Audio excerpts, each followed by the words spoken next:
Good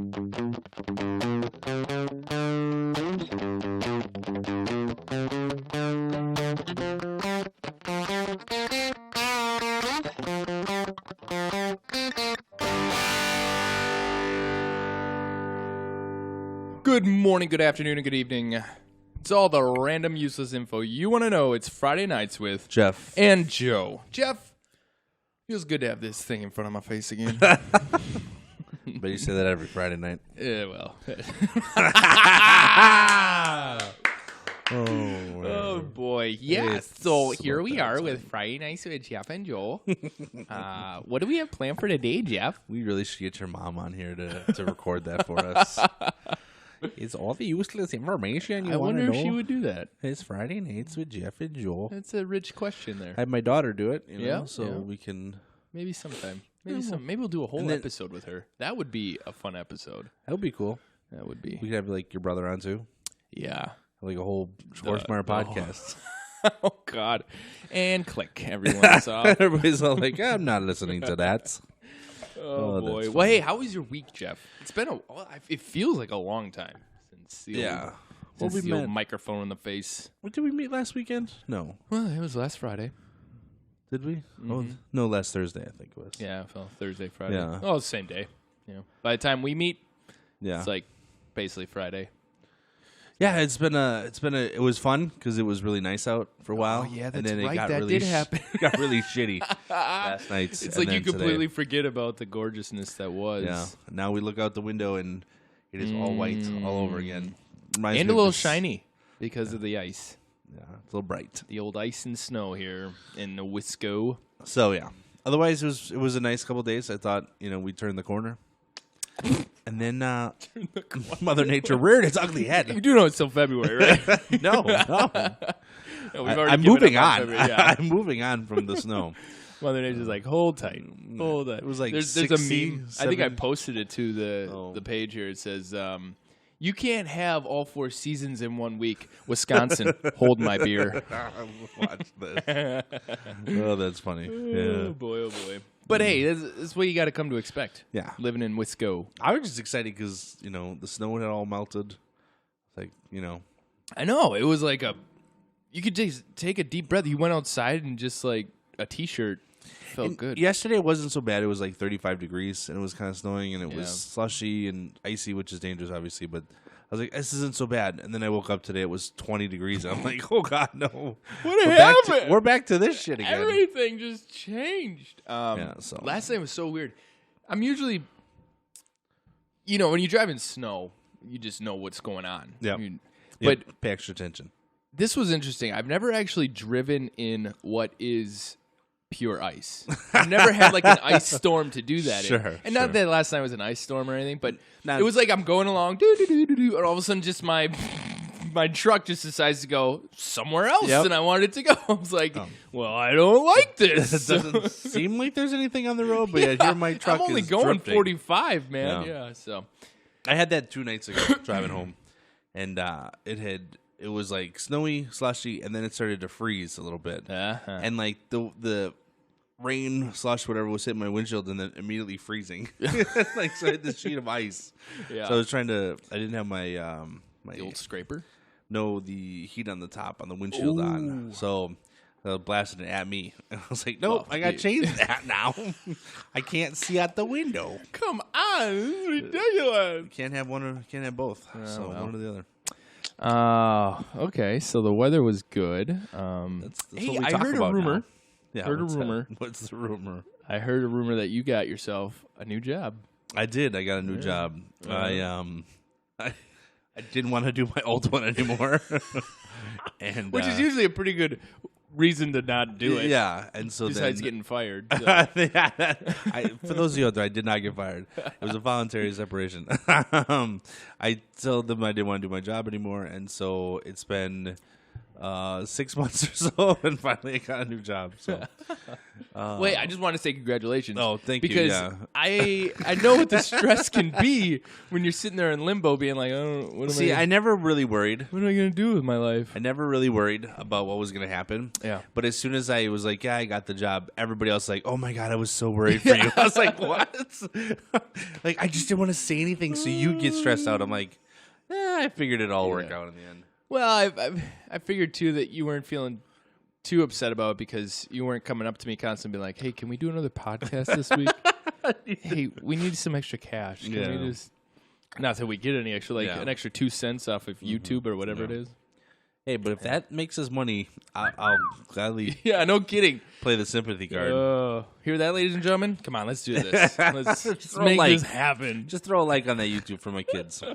Need to eat today. For your kids' college fund. No, just so they can eat. Okay, just so they can eat. Wow, we're going that far. No, we're gonna go. We're gonna go all. Oh boy, cool. So, well, it'll be a little bit different, but it'll be good. We'll have to record in the mornings. Is what it'll have to be, which is fine. We can figure that out. Did you have any news stories or anything? I did. Okay, So, I have been slowly writing down different articles that I read throughout the week. I like that. A couple different ones here. Okay. I should have not put this mint in my mouth before I start reading this. The old minty mouth. It's fine. Spit this. Can I just spit it into my orange juice cup? You think that would make it super gross? Mint and orange juice. Yeah, I know, man. right? It's like brushing your teeth and then drinking orange juice. People on the other side, they're throwing up in their mouth. Yeah. That's cool. I'm going to just save that right there. For those of you who can't see this, which is everyone, Jeff just plopped that bad boy out and put it right on a napkin. There we go. Put it right on a napkin. I'm going to save that one for later. Yep. That nickel, probably less than that for that mint. So worth it. We'll save that one. We're going way too far into this. All right, so first of all, we're going to have a weird story first. Weirdness. Apparently, there's a lady in England who has a disease called fish odor syndrome. Oh, God. Okay? Now, the lady, it was a video, and this lady's basically talking about how her life is miserable because whatever happens inside of her body, she just smells like fish, like a very strong odor of fish all the time. So she would shower like 4 times a day. She would constantly reapply, scented body sprays or whatever. But nothing is worse than somebody who stinks and then they try to mask it up and now it's just like is she chemical part fish. So sad kind of story because I talked to Joe about this, I don't know, the other day. I was like, I just saw this thing and I feel so bad for the girl because it's not like her fault. Like, there's people out in the world who do it to themselves. This lady genuinely born smelling like fish. Now, it onsets on puberty, I read later, but I was like, that's got to be like the worst lot in life. I mean, maybe not the worst, but one of the worst things because nobody wants to hang out with you because you smell like fish. They interviewed her. First date. Oh yeah, see, quite right. Where would you like to go? Let's go to a fish market. Fish and chips.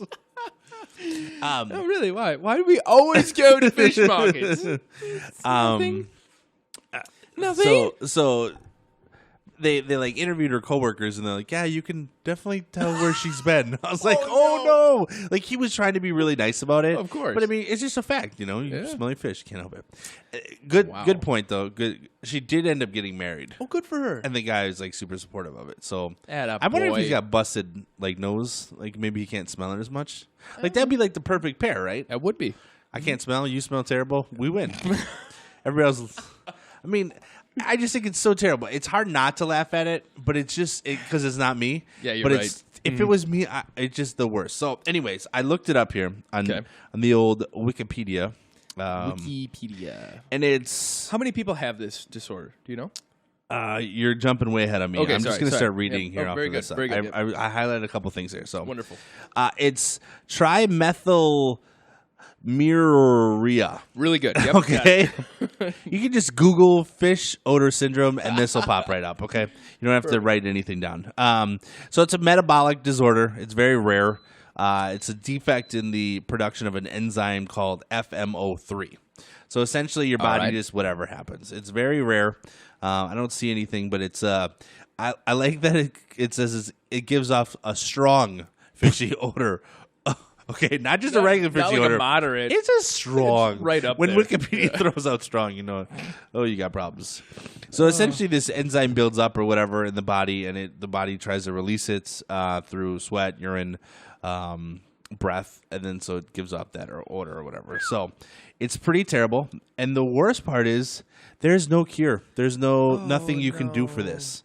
So essentially, they're stuck doing it. Yeah, there's nothing you can do for it. So the problem is that not only does it cause you smell or whatever, but it says here, this is on the page, it says, affected individuals experience shame and embarrassment, fail to maintain relationships, avoid contact with people who comment on their condition, and are obsessive about masking the odor with hygiene products and even smoking. It can have serious and destructive effects on schooling, personal life, career, relationships, resulting in social isolation, low self-esteem, depression, paranoia, and, of course, suicide. Wow. So not only are you bad, but then these people end up having to... You probably don't know about all these people. She was probably the first one who came out and was like, I have it, I'm here, get used to it kind of thing. I feel bad for laughing.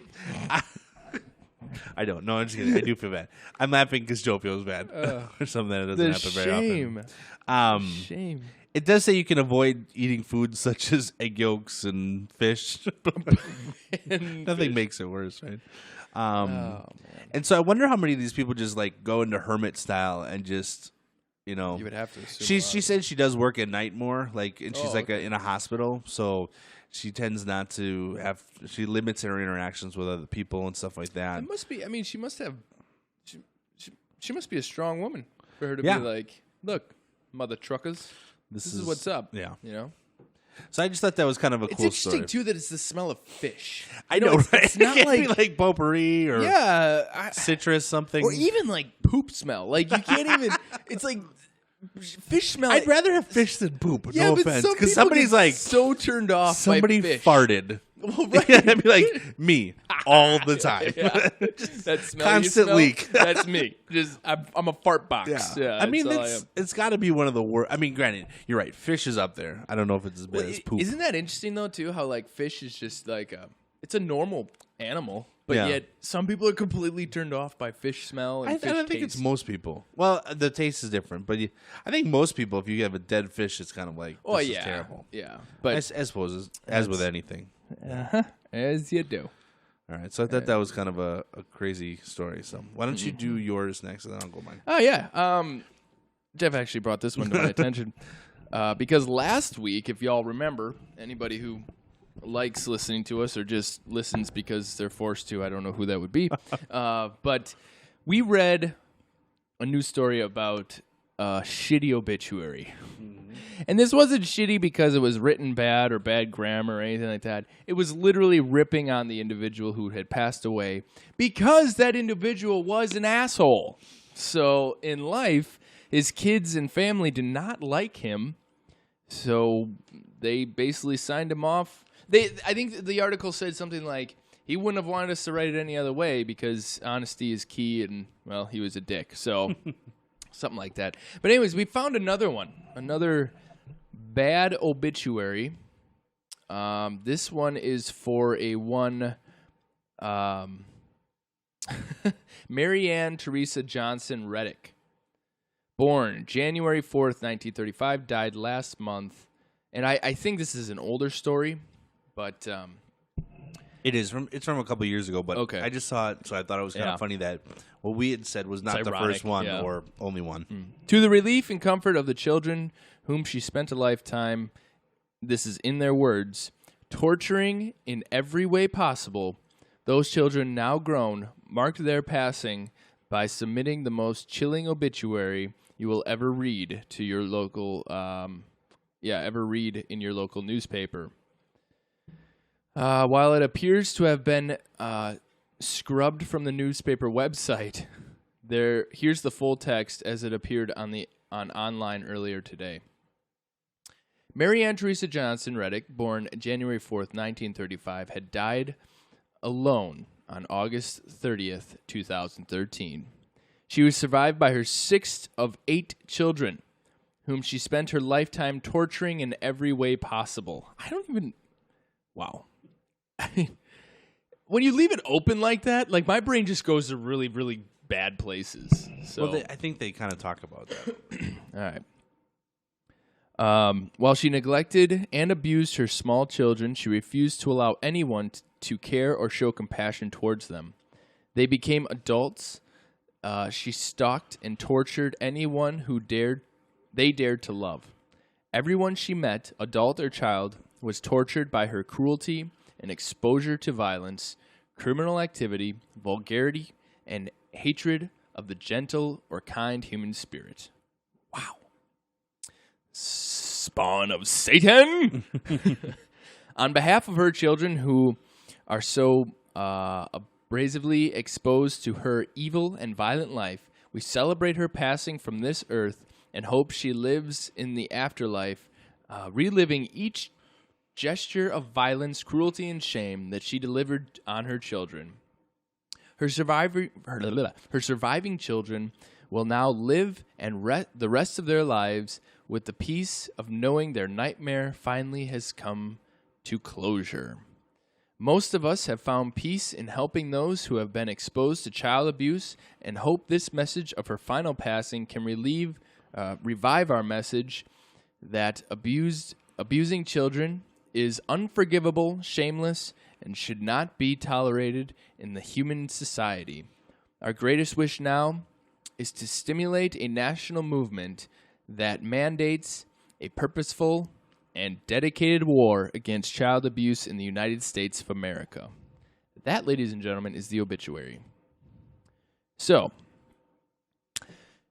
the article goes on to read, we placed a call to the paper to find out whose decision it was to take down the obituary. A very polite woman told us that the man we needed to speak to was in a meeting right now. Might be able to give us a call back. We will update if he gives us that call back.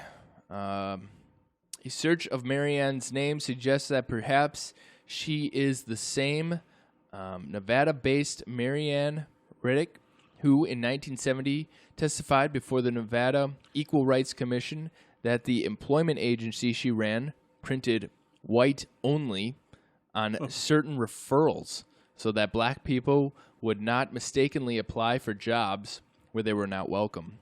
Holy shit. She really is a bag. I mean, not that the child abuse wasn't enough, but I mean, she really dips into all areas. No one had signed her online guest book at the time of deletion. Oh my gosh. Let's see here. That's pretty it's a sad story, but at the same time, it's kind of, I mean, I think it gives the kids closure to be able to kind of just, stick that last nail in the coffin before they send her down and be like, give her this terrible, it is because people die and everybody goes up there and they're like, oh, this person was wonderful and these are the good things, even though that person was probably a piece of shit, you know, sometimes. Mm-hmm. And these are like, nope, she was what she was and here it is. And, it's kind of, especially like if you knew the person and you were like, oh, they were so sweet. And then you hear all these other things. You're like, oh man, I feel bad for being nice to this person or whatever. So it's kind of cool. I mean, it brings in a whole nother thought for me. I know, like, I've had conversations with people, as you probably do at certain points in your life, like, oh, what do you want to have happen to you when you pass away? And my response, since little on, has been, I don't care. Sure. I'm dead. You can do whatever you want me. You can drive me out in a truck if you want. Like, you can, no, seriously, I'm not here. Like, why? Sure. So, but in this then instance, you should donate your body to science. Then. Well, sure. It's not my call. I mean, yeah, it is. You can put it in your will. I don't even care that much. I'm dead. What does it matter? Do some good with yourself. Because you're not doing any here. People, I know, right? People can figure that out. I mean, they can figure it out. Yeah, I don't know. There's a dead body here. Oh, what do we do with it? There's a dumpster out back. I don't know. I hope to God you don't get just randomly found and thrown in a dumpster. That's a terrible way to go. Yeah, well, but I think it's completely legitimate for someone who is surviving to say exactly what it what it's all about, you know? Luckily, I have not come across anyone who deserves an obituary like this, but... I do remember somebody complaining once that the priests at the funeral kept talking about how much that person liked to drink. They were like, enough already. I just thought that was kind of funny. Yeah, well, hey, tell it like it is. Yeah, so there's shitty obituary number 2. If you have any more, send them in. Yeah. I'm really curious. We're going to start a collection, I think. There you go. So, and to end on kind of a more positive note, this one I just wrote a quick little thing on. It was another video I saw on the old Facebook. Surprisingly, I never used to be into Facebook. We talked about that earlier, but now that this whole podcasting thing to reach out to the fans is through Facebook, I'm on there a lot more. Hey, and plus, that My Favorite Murder, they always have links to different murders and stuff, and I'm constantly reading them all. Like now, how do you sleep at night? I am dead inside. No, I've only had one situation where I had a hard time sleeping. That was when I was looking into the dark web stuff. Because I was watching that mess you up, man. At night, like right before I went to bed, and I'm like, I shouldn't do this, but I'm going to no. So all these murder things come up, and I end up reading them all. It doesn't really bother me to like the point of like it freaks me out. Yeah. It's just more of like that's really sad. Sure. And it makes you want to be more proactive, because most of these situations are. The ones that bother me are the kids ones. I can't do that. The one actually I read was like, do not read this if you are easily emotional or whatever. Okay. And I was reading, I'm like, this is messed up. Like, wow. Like to little kids, it just bothers me because they're so innocent, they're innocent. and they can't protect themselves, you know. So, and the worst part is that like I read all these and I get so like I want to do all these things for these kids and all this other stuff, and then it's like. I can't, you can't protect everybody. Yeah. So I'm just like, I'm going to protect my kids and any kids I'm like in and around. Sure. And then I'll do my best because you can't be superhero to everybody. So unless you're Bruce Wayne. Sure. Even he can't. Just saying. I was going to say like Clark Kent because he can like float above and he can hear everything that's going on. Yeah. Anyways. So this was a really cool story, I thought. So a guy had posted something on Facebook, and with it was a picture of a kid's sippy cup. Now, the guy writes saying, my son has some sort of mental handicap, we'll say. I don't know what the correct way to say it, I guess is. I think he's autistic, some Down syndrome, whatever. Okay. But he only drinks out of this one cup. Okay. Oh, yeah, I remember you telling me. The kid has actually had dehydration. He will not drink from any other cup. And so when they lose this cup, the kid won't drink. I assume that there's a tantrum maybe or two or, sure. some sort of anxiety regarding the cup too. But the kid's actually been hospitalized because he does not get enough fluids when he doesn't have the cup. And so he has to have the cup, right? Wow. Well, the cup he shows is like this, what used to be, you could tell, teal cup that had been through the dishwasher a billion times. Of course. It almost started, where the dirt kind of seeps into the plastic and you kind of can't get it off and everything. So basically this dad's pleading, I don't want to say pleading, but just requesting from the internet, if you have one of these cups, here's my story. Does anybody know where I can buy a replacement? Like I need apparently they're discontinued. Please help me. My kid needs this, And it's a cup. It's not asking for money or whatever. He just wants a cup, right? Just needs a cup. Something to drink out. Yeah. Kid needs a cup. No big deal. So turns out at the time that I read the article, 9 people had already written him and said, I have a cup. Tell me where to send it to and I'll do it to him. That's awesome. And then more people would just keep flooding in. So this guy's going to have so many cups. Now the kid in the picture I would have said was maybe like 3 or 4. It's hard to tell sometimes when just from a picture. Sure. I'm not a real good...